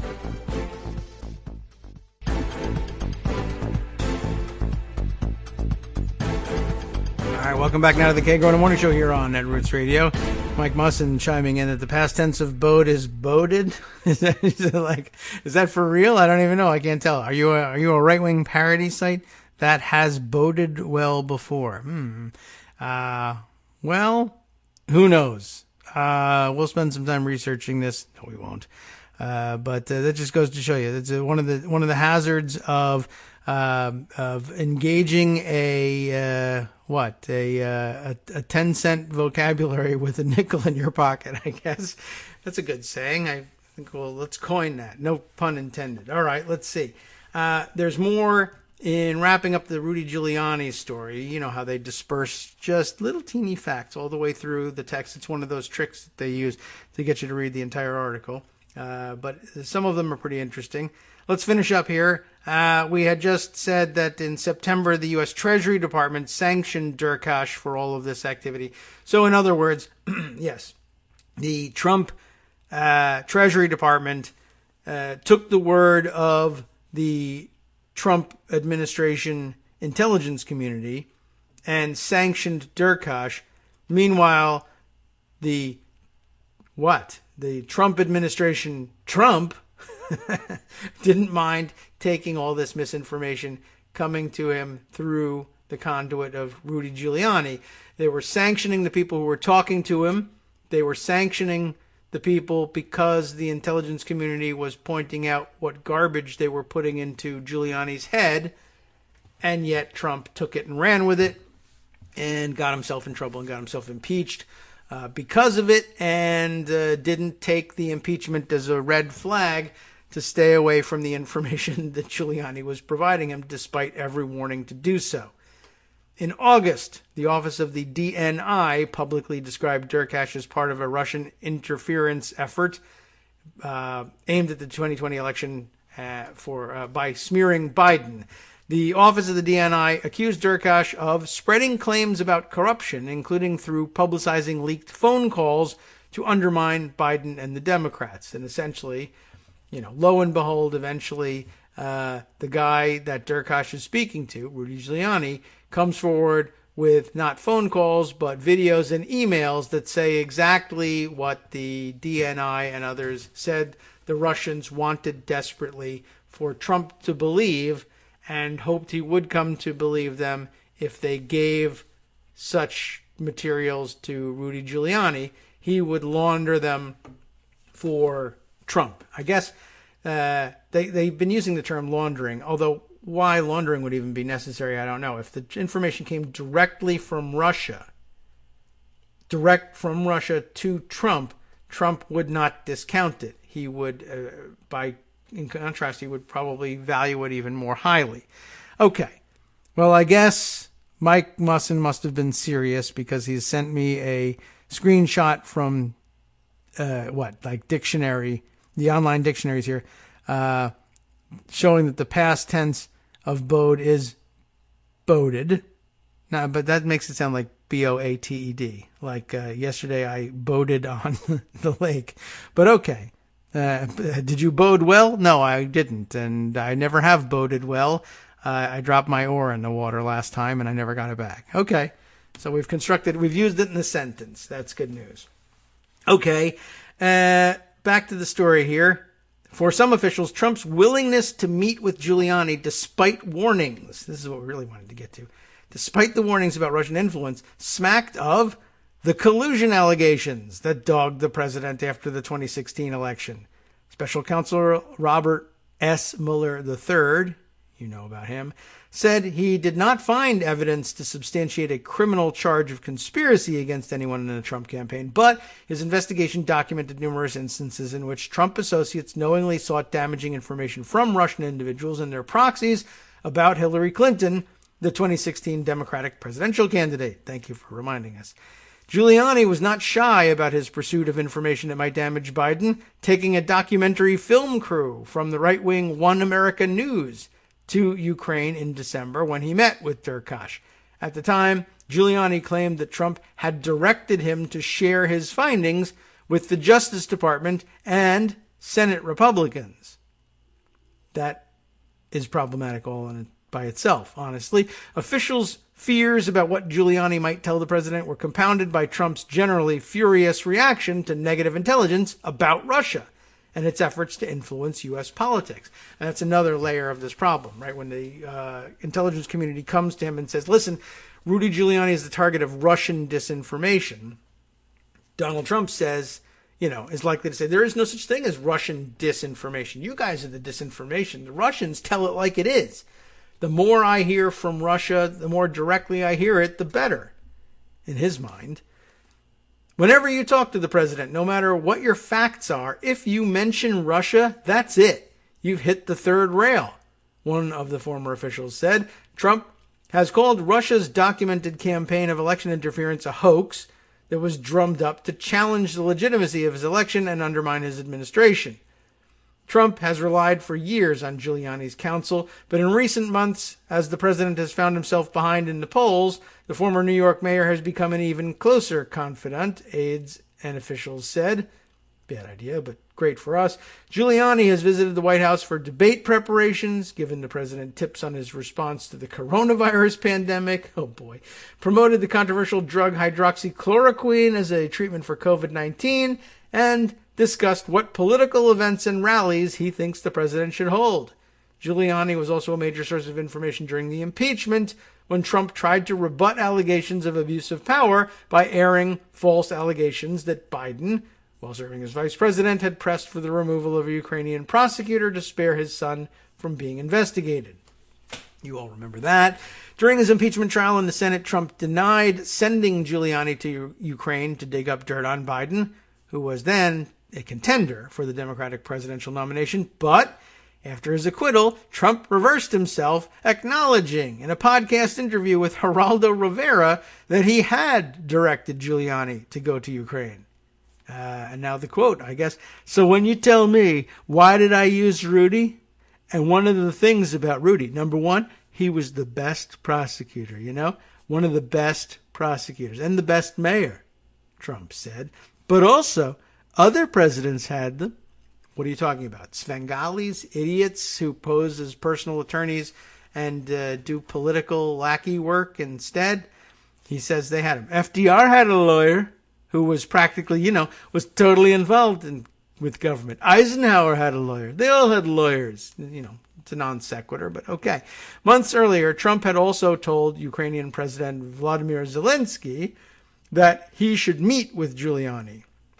Mr. Giuliani is a highly respected man. He was the mayor of New York City, a great mayor, and I would like him to call you, Trump told Zelensky in a phone call on July 25, 2019, according to a partial transcript released by the White House. I will ask him to call you along with the Attorney General. Rudy very much knows what's happening, and he's a very capable guy. If you could speak to him, that would be great. Well, that phone call turned into the centerpiece of the impeachment case against the president. But we all know how that one turned out. Okay, that wraps up that article anyway. important background and good reminder of the things that we learned and we already knew during the impeachment. But like I said, good reminder. Other things that I will share with you. Let's see if we can't piece together, despite the firewall, this piece from the Daily Beast. And let me see if I can get some of these pop-ups out of the way. I can at least get you the headline. I mentioned this yesterday. Maybe you didn't get a chance to read it yet. Man who reportedly gave Hunter's laptop to Rudy speaks out in bizarre interview. Is it no longer firewalled? Wow, that's interesting. I'm not sure how that happened, but good. It'll be that much easier to read. Jordan Howell and Aaron Banco put this piece together. This sounds like it should be fun, and maybe we can get to one more fun thing to close out the weekend. On Wednesday morning, the New York Post published a story alleging that Hunter Biden dropped off a laptop at a Delaware computer store for repair, and that the device contained nefarious emails and photos. That's the most basic possible retelling of the story. The item was immediately viewed with suspicion, both for the timing of it, coming less than 3 weeks before the elections, and the path the laptop supposedly took. The Post said that before turning over the gear, the owner of the computer repair shop made a copy of the hard drive and later gave it to former Mayor Rudy Giuliani's lawyer, Robert Costello. The story alleged that the Biden son was setting up a meeting between a top executive at a Ukrainian energy firm on which he served, Burisma, and his father, Joe Biden, then the vice president. The Biden campaign has said no such meeting was scheduled. On Wednesday afternoon, a group of reporters, among them a journalist for the Daily Beast, spoke with the owner of the shop, a man named John Paul MacIsaac. I don't know whether that's MacIsaac or like he has two middle names, or his first name is John Paul, whatever, and Mac is a middle name, or I don't know. I guess that's his last name, but it's one of those people that puts an extra space in there, and not, MacIsaac, but it is MacIsaac, but he spells it with a space between the C of Mac and the capital I of Isaac. So John Paul MacIsaac, who lives in Wilmington, Delaware. The audio of that nearly hour-long question and answer session is below. We'll not be playing that. Of course, we don't have time for it, but we'd probably also violate some copyright. But you can hear it if you like. MacIsaac appeared nervous throughout, probably because of that extra space. He didn't want to be called out on it. Several times he said he was scared for his life and for the lives of those he loved. He appeared not to have a grasp on the timeline of the laptop arriving at his shop and its disappearance. Disappearance, really? From it. He also said the impeachment of President Trump was a sham. Social media postings indicate that MacIsaac is an avid Trump supporter and voted for him in the 2016 election. MacIsaac said he had a medical condition that prevented him from actually seeing who dropped off the laptop. Is that blindness or some other? But that he believed it to be Hunter Biden's because of a sticker related to the Beau Biden Foundation that was on it. He said that Hunter Biden actually dropped off 3 laptops for repair, an abundance of hardware that he chalked up to the Biden son being, quote, rich. But, rich as he may be, he obviously values having working laptops. That's why he brings them in for repair. And the idea that he drops them off and then says, screw it, I'll never come by and pick the thing up again. I guess you can afford to do that when you're rich, but why drop it off for repair at all if you don't care about getting it back? All right. Throughout the interview, MacIsaac switched back and forth from saying he reached out to law enforcement after reviewing the files in the laptop to saying that it was actually the FBI that contacted him. What's he doing looking at the files? No one knows. At one point, MacIsaac claimed that he was emailing someone from the FBI about the laptop. At another point, he claimed a special agent from the Baltimore office had contacted him after he alerted the FBI to the device's existence. At another point, he said the FBI reached out to him for help accessing his drive. MacIsaac referenced the infamous Seth Rich conspiracy theory, which holds that a DNC staffer who police say was murdered in a botched robbery was actually killed off by Clinton allies because he leaked committee emails, a reason for his paranoia. Okay. He said he made a copy of the hard drive for the purposes of personal protection. But then I heard he sent the copy to Giuliani's lawyer, so that's no longer helpful protection. You see the number of holes in the story. He doesn't, because he has a medical condition which prevents him from seeing the holes in the story. You understand. They probably knew I had a copy because I was pretty vocal about not wanting to get murdered, he said, so I'm going to have a copy. McIsaac refused to answer specific questions about whether he had been in contact with Rudy Giuliani before the laptop drop-off or at any other time before the Post's, New York Post's, article's publication. Pressed on his relationship with Giuliani, he replied, "When you're afraid and you don't know anything about the depth of the waters that you're in, you want to find a lifeguard." Seeming to realize he'd said too much, he added, "Well, crap, but not crap. The other word." "So, Rudy was your lifeguard?" the reporters asked. "No comment," he replied. And I guess that's actually the end of that pretty bizarre piece. I guess the real wacky information is contained in the audio file, and you should take a look. I'm sure. Take a listen. Take a look at it. Take a look at what he said. Take a look at this. Take a look at that. One of Trump's favorite verbal crutches. But yeah, well, the story doesn't hang together, and this is just more evidence of it, and a pretty quick summary of the hour that he spends making that obvious. This is interesting.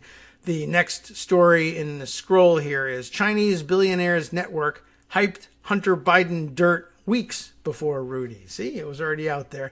And that's, I guess, where Stephen Bannon comes into it. No mention of him in the previous story, but now when we're talking about a Chinese billionaire, we know which one it is, except we can never remember his name from week to week. There it is. Guo Wenyi, the new financial backer of Steve Bannon, on whose yacht Bannon was hanging out when he was arrested a couple of weeks ago. You know the guy. Anyway, apparently, if you were wondering where is he connected, I guess the Chinese billionaire and Bannon had copies of this stuff too. And I don't know how they didn't get themselves in the news earlier than Giuliani, but I guess once Giuliani's portion of the story broke, they jumped in and said, "We had it too. We also helped provide it," which is, pretty stupid, and just, I guess, proves that he's just continues in his hunger for fame and attention. So I don't know. You can read this one on your own. I'll give you the link to it, or even if I give you the link to the other story, you'll be able to scroll down and see this second one on your own. Makes for good light weekend entertainment. But speaking of that, I'll give you another piece over here. Now, who sent me this one? I think, yes. Okay. So, great. Very good. Thanks very much. Oop, got to make a couple of clicks here, but yeah. Oh, is this getting blocked now too? Okay, well, hold on a second, everybody, as I just fix my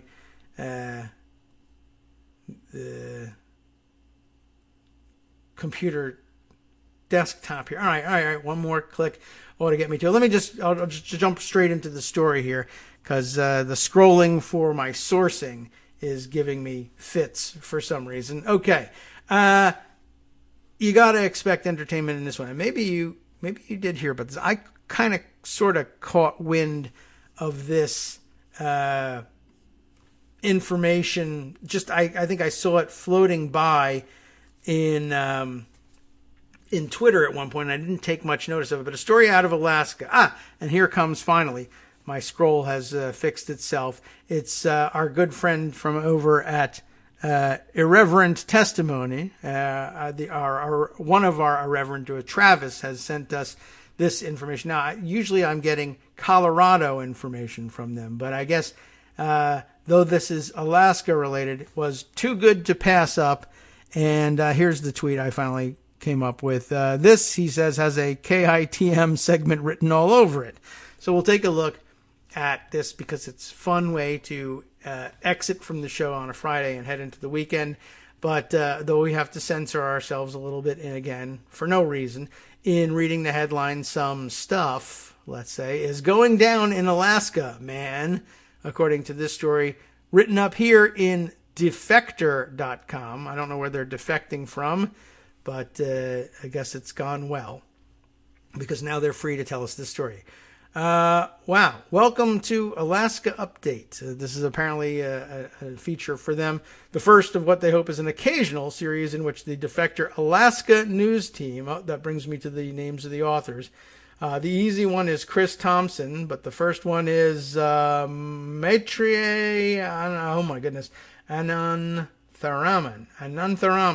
Oh my goodness. I have no idea how I might pronounce such a name, but too bad. Why give credit when it causes so much trouble? These fine writers have put this together for us, and I guess it's in weird format of a kind of a transcript of a dialogue between the two of them, which will make it difficult to avoid naming them. But the first portion here is narrated by Chris Thompson, one of the two writers. We would like to share the story of an insane scandal set in the darkening, far-flung town of Anchorage, Alaska. Maybe you've heard of it. It involves a man named Ethan Berkowitz, pictured above, you'll see if you take a look at the article on your own, who until very recently was the mayor of Anchorage and a presumptive contender for the governorship of Alaska. You can see how that might be a stepping stone there. It involves a woman named Maria Athens, also shown in the picture here, who until very recently was a reporter at the local television station, and it's a weird station at that. I think it's recounted in this story here. It involves a local cookie maker named Molly Blakely, and Molly Blakely's adult daughter as well. It's getting interesting, don't you think? There are more characters and many moving parts, but those are the principles. This will take two of us, because frankly, no single human brain can process all this and still be capable of human language at the end. You see what kind of things are coming here? All right. On Friday, October 9th, Maria Athens, who at the time was a reporter, and that's pretty recent, a reporter with a local station that is a confusing co-affiliate of both Fox and ABC, never seen that before, posted a superheated video to her Facebook page teasing what sounded at the time like a killer scoop. Berkowitz, then the mayor of Anchorage, had allegedly posted his, quote, male genitalia, unquote, and I mean, it either is or it isn't, right? I'm not certain why it's in scare quotes, unless that's a comment on it, had posted it to an underage girl's website. And Athens herself would be breaking the salacious details on several evening broadcasts. Hours later, in response to the categorical denial from the mayor's office, Athens posted to her Facebook page a photo, different one, I guess, taken from behind of a nude man, which she insisted was evidence of the central claim of her scoop, which is that Berkowitz was sending nudies to a teen. The caption of the photo included a hyper-rude, stray shot at Berkowitz's wife, which gives you some indication of what sort of lunacy we might be working with here. The caption, nice try, damage control. I don't know, at damage control. Certainly First Lady Killer Mara Kimmel can confirm that is her husband's hairy ass and bathroom tiles. This is a reporter trying to convey something somehow in a written sentence on Facebook. Okay, so now over to the other co-author. Again, let's see, can we even give her a better crack at the first name? Maitreyi? I don't know. M-A-I, T-R-E-Y-I. Maitreyi? I got no idea. Wow, I'm so sorry to the author of this piece, but you should include a pronunciation guide in your byline. Okay, so she says Athens actually posted the photo to her Facebook twice. The other time, the caption read simply, proof, in all caps, proof, Mayor Ethan Berkowitz. Hashtag, take that, haters, so it's no more helpful or informative than the other one. A number of Anchorage residents, being normal, wondered in the comments whether this was actually proof of anything and not merely a photo of some guy's lower back. Others reassured the skeptics that Athens would present more thorough, concrete details that evening. Well, says Chris, she did not. What instead happened was Athens was arrested in a parking lot outside her place of business before any of those evening broadcasts went to air. Wow. J'accuse, you are shouting for some reason in French, a language that incidentally is not allowed at a COVID-denying diner that will soon come into play. Whew. The police are being utilized to silence consequential truths. Well, not so. Not in this case, anyway, as we will soon learn. This story is far too weird for such a straightforward narrative as press suppression. For you see, what got Athens arrested was her alleged participation in a physical altercation outside of Coastal Television Broadcasting Company, which owns the various affiliates that employ her. That afternoon, Scott Centers, the head of CTBC, emphatically disavowed Athens' Facebook behavior. The parking lot altercation, according to reporting from the Alaska news source, stemmed from a workplace dispute having to do with the dubious sourcing and overall unsubstantiated nature of Athens' explosive accusations. Jeff Landfield of the Alaska Landmine shared with Defector that Athens, who was charged with assault, criminal mischief, and disorderly conduct, may even have slugged the responding officer who showed up to break up the fight. At any rate, with Athens under arrest and consequently banned from CTBC premises, the big scoop would have to wait. Now, our co-author here says this guy Centers, the station manager, was also in some kind of romantic relationship with Athens, she said in court on Saturday. But that ends up being a pretty forgettable detail, believe it or not, in the scheme of things. Chris then chimes in again. Then Saturday afternoon, there came another twist. Twitter user AngelBBX2, ANGELBBX2, shared details of what she claimed was the source of Athens' big scoop. An interview Athens conducted late last week with a locally famous cookie maker, now here she comes, right, named Molly Blakely, who is Angel BBX2's mother.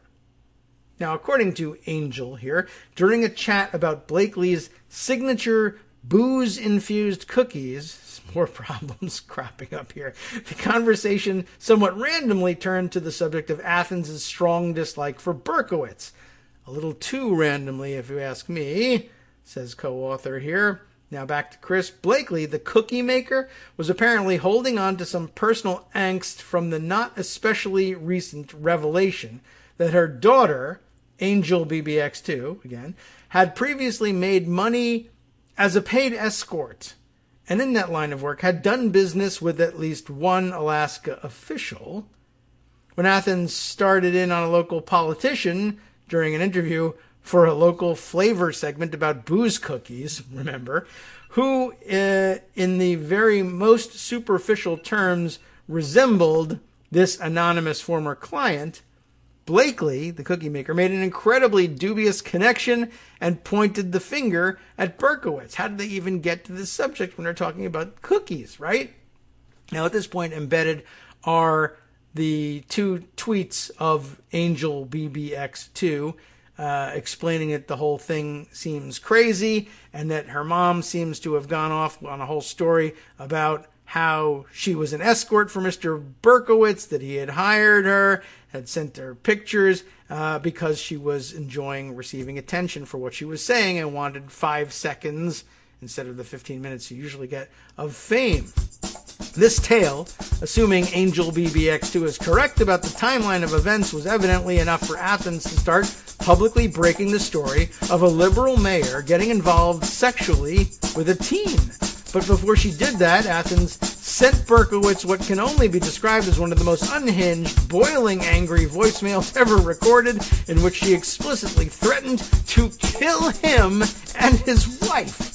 The voicemail, first reported by Landfield of the Landmine, who has been all over this story, is recorded on, I guess, on YouTube and embedded below, and the transcript is like you wouldn't believe, and guess what? It gets anti-Semitic on top of it all.